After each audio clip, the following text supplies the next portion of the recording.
Hi, ఈరోజు Maggi soup తయారు చేస్తున్నానండి. చాలా డెలిషియస్గా ఉంటుంది, చాలా డెలికేట్గా ఉంటుంది. ఇలాంటి సూప్ మీరు వాడాల్సిందే. నైట్ టైం అయితే నేను ఇదే తీసుకుంటాను మ్యాగీతో అండ్ విత్ ఎగ్ కూడా. చాలా మంచిగా ఉంటుందండి సూప్ ఇది.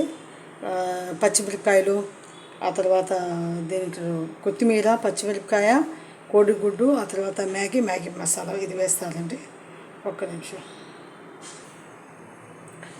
ఇప్పుడు 1.5 గ్లాస్ నీళ్ళు వేసానండి. అంటే అందాజ్ కోసం చెప్తున్నాను, మీ అందాజ్ కోసము 1.5 గ్లాస్ నీళ్ళు వేసాను.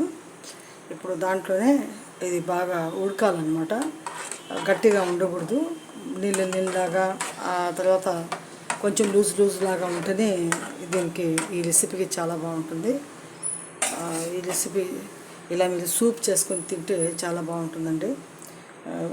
ఇంకోసారి అది ఉడికిన తర్వాత నేను మధ్యలో కోడిగుడ్డు వేస్తాను. చూడండి, ఇప్పుడు ఇందులో కోడిగుడ్డు కూడా వేసాను, కనిపిస్తున్నది కదా.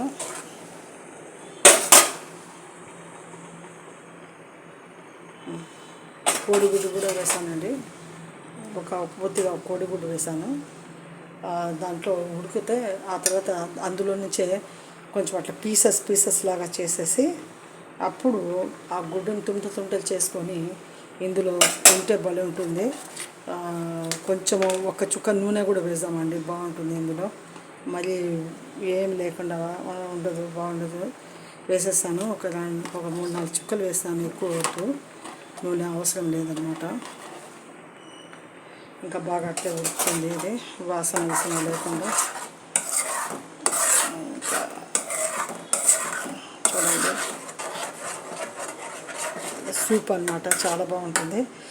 ఇట్లా పెద్దోళ్ళకు తినాలనిపించే అంటే ఒక్కొక్కసారి నోరు వచ్చి మనకు ఏమంటారంటే నాకు అర్థం కావడం తెలుగులో చెప్పాలంటే, మన ముద్దులైతే పీక పడగా అంటారు. అంటే రుచి లేకుండా నాలుక అలా ముద్దు బారిపోతుంది కదా. ఆ విధంగా కారం తినాలనుకున్నప్పుడు ఈ విధంగా మ్యాగీ చేసుకొని రెడీగా నిజంగా ఒక కోడిగుడ్డు అందులో వేసుకుంటే మంచి ప్రోటీన్ కూడా లభిస్తుందండి. మీరు కూడా తయారు చేసుకొని తినండి. ఇంకా రెడీ అయిపోయిందండి ఇది. Please like my channel, subscribe me.